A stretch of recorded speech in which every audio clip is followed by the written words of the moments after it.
Genèse chapitre 35, Jacob appelé Israël. Dieu dit à Jacob, lève-toi, monte à Béthel et demeure-y. Là, tu dresseras un autel au Dieu qui t'apparut lorsque tu fuyais Ésaü ton frère. Jacob dit à sa maison et à tous ceux qui étaient avec lui, ôtez les dieux étrangers qui sont au milieu de vous. Purifiez-vous et changez de vêtements. Nous nous lèverons et nous monterons à Béthel. Là, je dresserai un autel au Dieu qui m'a exaucé dans le jour de ma détresse et qui a été avec moi pendant le voyage que j'ai fait. Ils donnèrent à Jacob tous les dieux étrangers qui étaient entre leurs mains et les anneaux qui étaient à leurs oreilles. Jacob les enfouit sous le térébinthe qui est près de Sichem. Ensuite, ils partirent. La terreur de Dieu se répandit sur les villes qui les entouraient et l'on ne poursuivit point les fils de Jacob. Jacob arriva, lui et tous ceux qui étaient avec lui, à Luz, qui est Béthel, dans le pays de Canaan. Il bâtit là un autel et il appela ce lieu El-Béthel, car c'est là que Dieu s'était révélé à lui lorsqu'il fuyait son frère. Déborah, nourrice de Rebecca, mourut, et elle fut enterrée au-dessous de Béthel, sous le chêne auquel on a donné le nom de chêne des pleurs. Dieu apparut encore à Jacob après son retour de Padam Aram, et il le bénit. Dieu lui dit, ton nom est Jacob. Tu ne seras plus appelé Jacob, mais ton nom sera Israël, et il lui donna le nom d'Israël. Dieu lui dit, je suis le Dieu Tout-Puissant, sois fécond et multiplie. Une nation et une multitude de nations naîtront de toi et des rois sortiront de tes reins. Je te donnerai le pays que j'ai donné à Abraham et à Isaac et je donnerai ce pays à ta postérité après toi. Dieu s'éleva au-dessus de lui dans le lieu où il lui avait parlé. Et Jacob dressa un monument dans le lieu où Dieu lui avait parlé, un monument de pierre sur lequel il fit une libation et versa de l'huile. Jacob donna le nom de Béthel au lieu où Dieu lui avait parlé. Ils partirent de Béthel, et il y avait encore une certaine distance jusqu'à Ephrata. Lorsque Rachel accoucha, elle eut un accouchement pénible. Et pendant les douleurs de l'enfantement, la sage-femme lui dit, « Ne crains point, car tu as encore un fils. » Et comme elle allait rendre l'âme, car elle était mourante, elle lui donna le nom de Ben-Oni, mais le père l'appela Benjamin. Rachel mourut et elle fut enterrée sur le chemin d'Ephrata qui est Bethléem.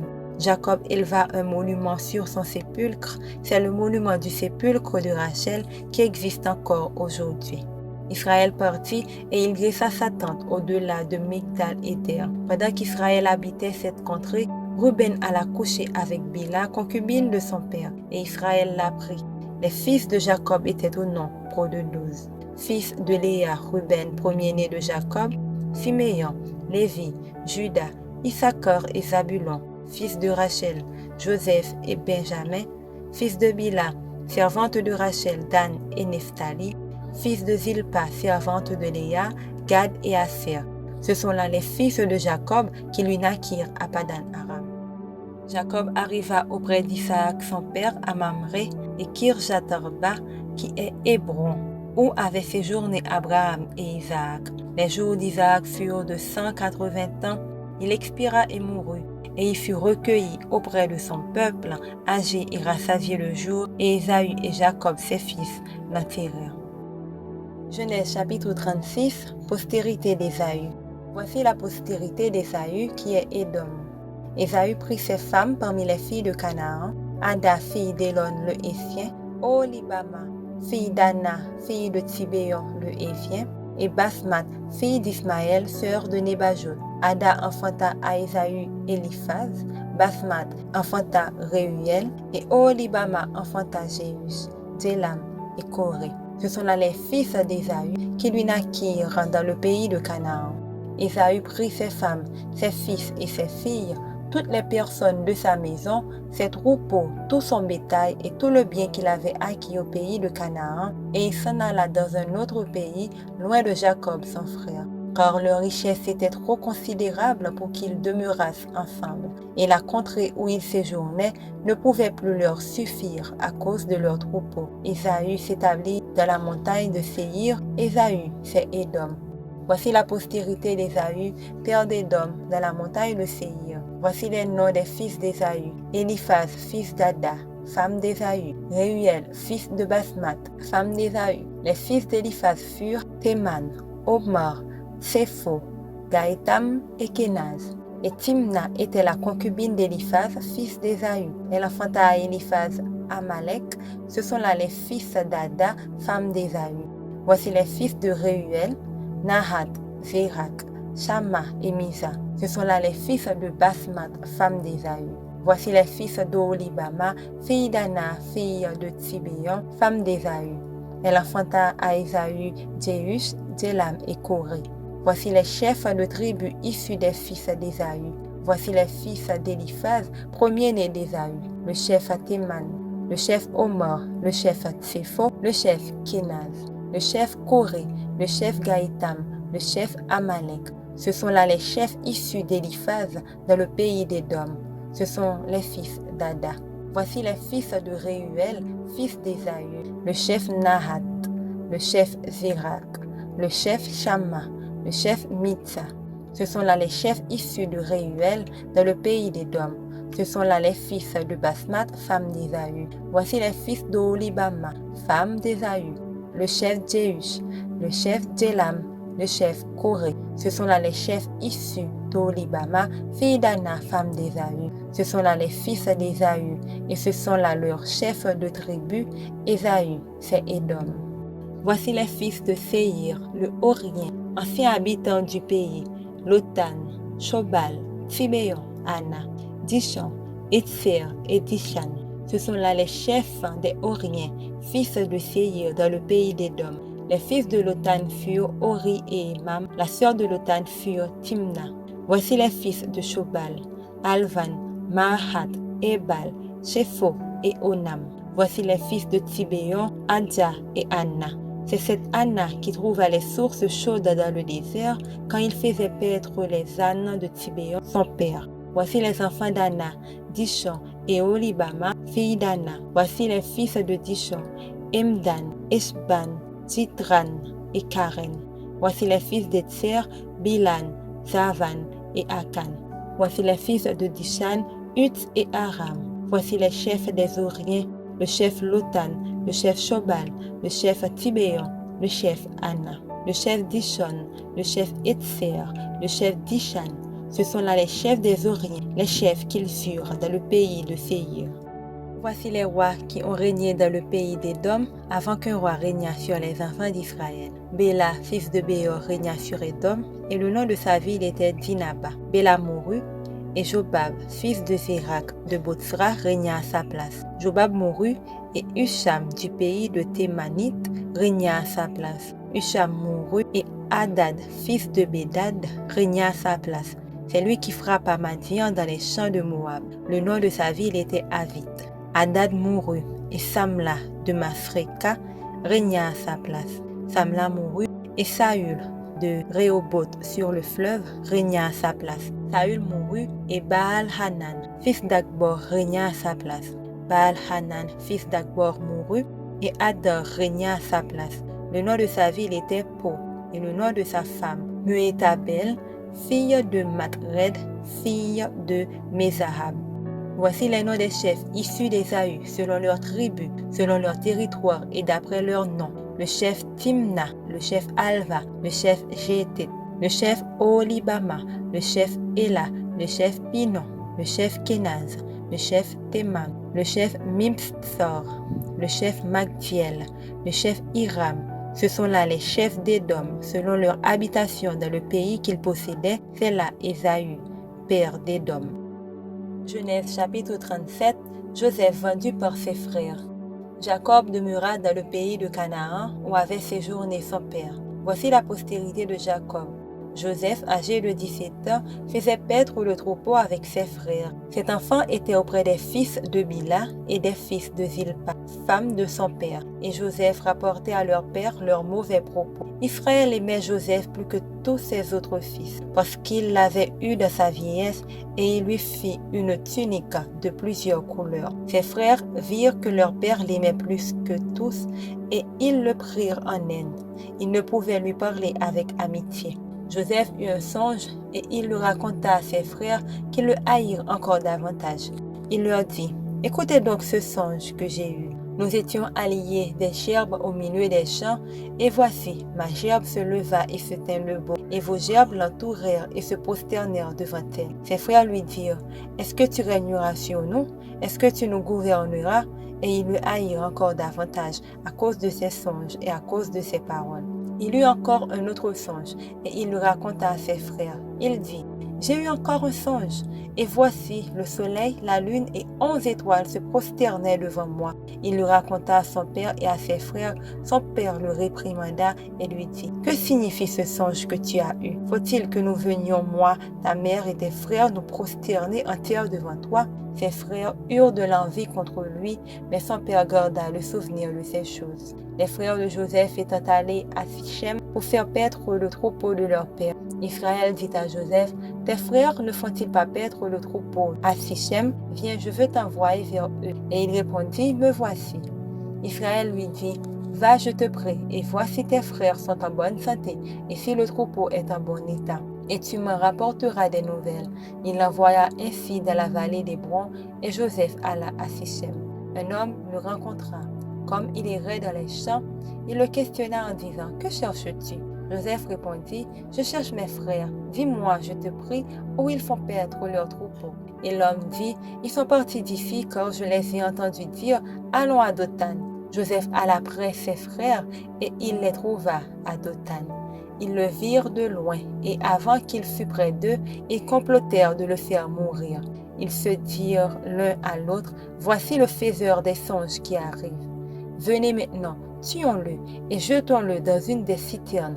Nous dirons qu'une bête féroce l'a dévoré et nous verrons ce que deviendront ces songes. Ruben entendit cela et il le délivra de leurs mains. Il dit, ne lui ôtons pas la vie. Ruben leur dit, ne répandez point de sang. Jetez-le dans cette citerne qui est au désert et ne mettez pas la main sur lui. Il avait dessein de le délivrer de leurs mains pour le faire retourner vers son père. Lorsque Joseph fut arrivé auprès de ses frères, ils le dépouillèrent de sa tunique, de la tunique de plusieurs couleurs qu'il avait sur lui. Ils le prirent et le jetèrent dans la citerne.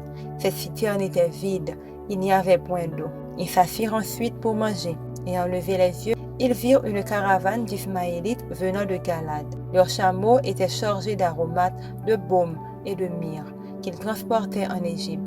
Alors Judas dit à ses frères, que gagnerons-nous à tuer notre frère et à cacher son sang? Venez, vendons-le aux Ismaélites et ne mettons pas la main sur lui car il est notre frère, notre chair. Et ses frères l'écoutèrent. Au passage des marchands madianites, ils tirèrent et firent remonter Joseph hors de la citerne. Et ils le vendirent pour 20 cycles d'argent aux Ismaélites qui l'emmenèrent en Égypte.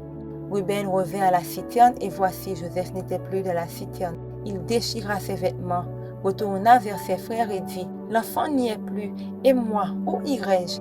Ils prirent alors la tunique de Joseph et ayant tué un bouc, ils plongèrent la tunique dans le sang. Ils envoyèrent à leur père la tunique de plusieurs couleurs en lui faisant dire, voici ce que nous avons trouvé. Reconnais si c'est la tunique de ton fils ou non. Jacob l'a reconnu et dit, c'est la tunique de mon fils. Une bête féroce l'a dévoré. Joseph a été mis en pièces et il déchira ses vêtements.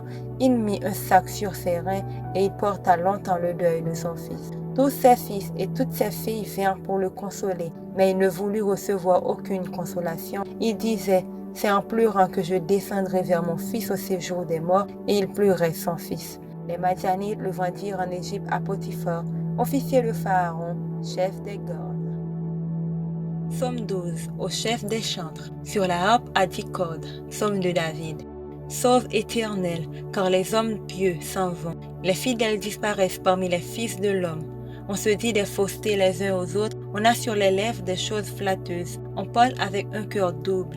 Que l'Éternel extermine toutes les lèvres flatteuses, la langue qui discourt avec arrogance. Ceux qui disent, nous sommes puissants par notre langue, nous avons nos lèvres avec nous, qui serait notre maître? Parce que les malheureux sont opprimés et que les pauvres gémissent. Maintenant, dit l'Éternel, je me lève, j'apporte le salut à ceux contre qui l'on souffle. Les paroles de l'Éternel sont des paroles pures, un argent éprouvé sur terre au creuset et 7 fois épuré. Toi, Éternel, tu les garderas, tu les préserveras de cette race à jamais. Les méchants se promènent de toutes parts quand la bassesse règne parmi les fils de l'homme. Amen. Marc chapitre 14, histoire de la Passion, complot contre Jésus. La fête de Pâques et des pains sans levain devait avoir lieu 2 jours après. Les principaux sacrificateurs et les scribes cherchaient les moyens d'arrêter Jésus par ruse et de le faire mourir, car ils disaient que ce ne soit pas pendant la fête, afin qu'il n'y ait pas de tumulte parmi le peuple. Comme Jésus était à Béthanie, dans la maison de Simon le lépreux, une femme entra pendant qu'il se trouvait à table. Elle tenait un vase d'albâtre qui renfermait un parfum de nard pur de grand prix. Et, ayant rompu le vase, elle répandit le parfum sur la tête de Jésus. Quelques-uns exprimèrent entre eux leur indignation. À quoi bon perdre ce parfum? On aurait pu le vendre plus de 300 deniers et les donner aux pauvres. Et ils s'irritaient contre cette femme. Mais Jésus dit, laissez-la. Pourquoi lui faites-vous de la peine? Elle a fait une bonne action à mon égard, car vous avez toujours les pauvres avec vous et vous pouvez leur faire du bien quand vous voulez, mais vous ne m'avez pas pour toujours. Elle a fait ce qu'elle a pu, elle a d'avance embaumé mon corps pour la sépulture. Je vous le dis en vérité, partout où la bonne nouvelle sera prêchée dans le monde entier, on racontera aussi en mémoire de cette femme ce qu'elle a fait. Judas Iscariote, l'un des 12, alla vers les principaux sacrificateurs afin de leur livrer Jésus. Après l'avoir entendu, ils furent dans la joie et promirent de lui donner de l'argent, et Judas cherchait une occasion favorable pour le livrer. Le premier jour des pains sans levain, où l'on immolait la Pâque, les disciples de Jésus lui dirent, « Où veux-tu que nous allions te préparer la Pâque ?» Et il envoya 2 de ses disciples et leur dit, « Allez à la ville, vous rencontrerez un homme portant une cruche d'eau. Suivez-le. Quelque part qu'il entre, dites au maître de la maison, le maître dit, « Où est le lieu où je mangerai la Pâque avec mes disciples ?» Et il vous montrera une grande chambre haute, meublée et toute prête. C'est là que vous nous préparerez la Pâque. Les disciples partirent, arrivèrent à la ville et trouvèrent les choses comme il le leur avait dit, et ils préparèrent la Pâque. Le soir étant venu, il arriva avec les 12. Pendant qu'ils étaient à table et qu'ils mangeaient, Jésus dit, « Je vous le dis en vérité, l'un de vous qui mange avec moi me livrera. » Ils commencèrent à s'attrister et à lui dire l'un après l'autre, « Est-ce moi ?» Il leur répondit, « C'est l'un des 12 qui met avec moi la main dans le plat. Le Fils de l'homme s'en va selon ce qui est écrit de lui, mais malheur à l'homme par qui le Fils de l'homme est livré. Mieux vaudrait pour cet homme qu'il ne fût pas né. » Pendant qu'ils mangeaient, Jésus prit du pain et après avoir rendu grâce, il le rompit et le leur donna en disant, « Prenez, ceci est mon corps. » Il prit ensuite une coupe et après avoir rendu grâce, il la leur donna et ils en burent tous. Et il leur dit, « Ceci est mon sang, le sang de l'alliance qui est répandu pour plusieurs. Je vous le dis en vérité, je ne boirai plus jamais du fruit de la vigne jusqu'au jour où je le boirai nouveau dans le royaume de Dieu. » Après avoir chanté les cantiques, ils se rendirent à la montagne des Oliviers. Jésus leur dit, « Vous serez tous scandalisés, car il est écrit, je frapperai le berger et les brebis seront dispersées. Mais après que je serai ressuscité, je vous précéderai en Galilée. » Pierre lui dit, « Quand tous seraient scandalisés, je ne serai pas scandalisé. » Et Jésus lui dit, « Je te le dis en vérité, toi, aujourd'hui, cette nuit même, avant que le coq chante 2 fois, tu me renieras 3 fois. » Mais Pierre reprit plus fortement, « Quand il me faudrait mourir avec toi, je ne te renierai pas. » Et tous dirent la même chose.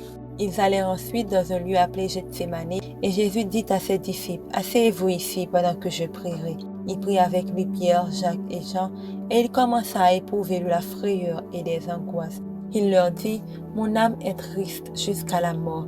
Restez ici et veillez. » Puis, ayant fait quelques pas en avant, il se jeta contre terre et pria que, s'il était possible, cette heure s'éloignât de lui. Il disait, « Abba, Père, toutes choses te sont possibles.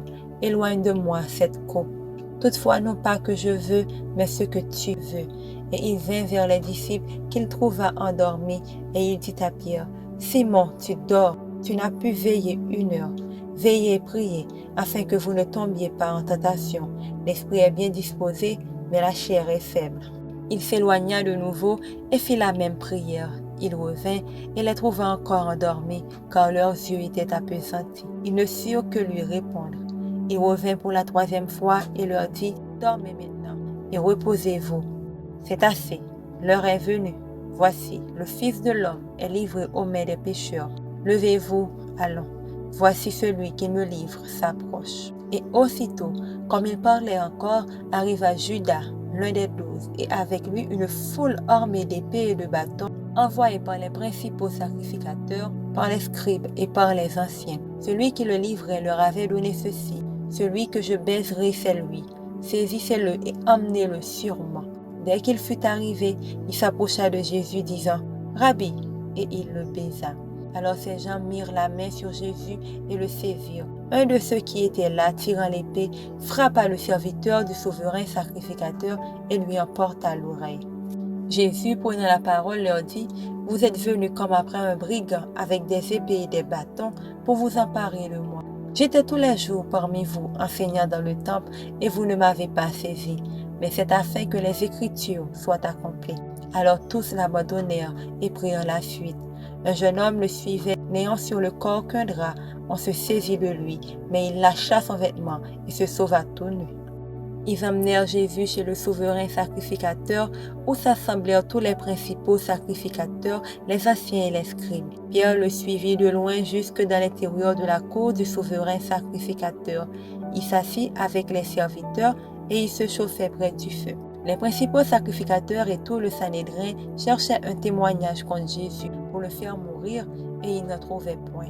Quand plusieurs rendaient de faux témoignages contre lui, mais les témoignages ne s'accordaient pas. Quelques-uns se levèrent et portèrent un faux témoignage contre lui, disant: Nous l'avons entendu dire, je détruirai ce temple fait de mains d'hommes, et en 3 jours j'en bâtirai un autre qui ne sera pas fait de mains d'hommes. Mais sur ce point-là, leurs témoignages ne s'accordaient pas.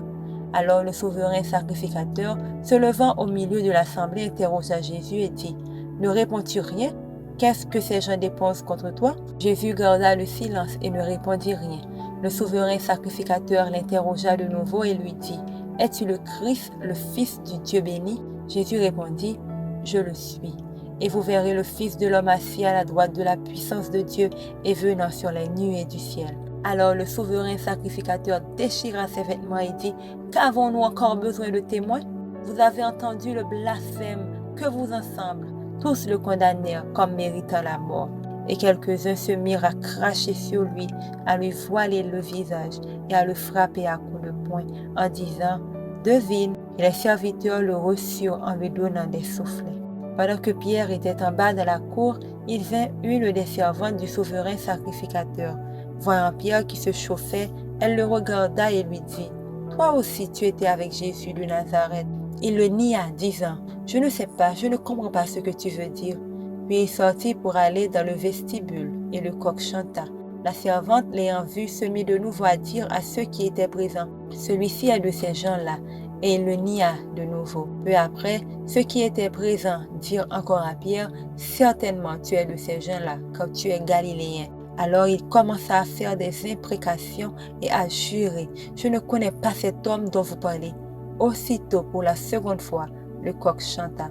Et Pierre se souvint de la parole que Jésus lui avait dit: Avant que le coq chante 2 fois, tu me renieras 3 fois. Et en y réfléchissant, il pleurait.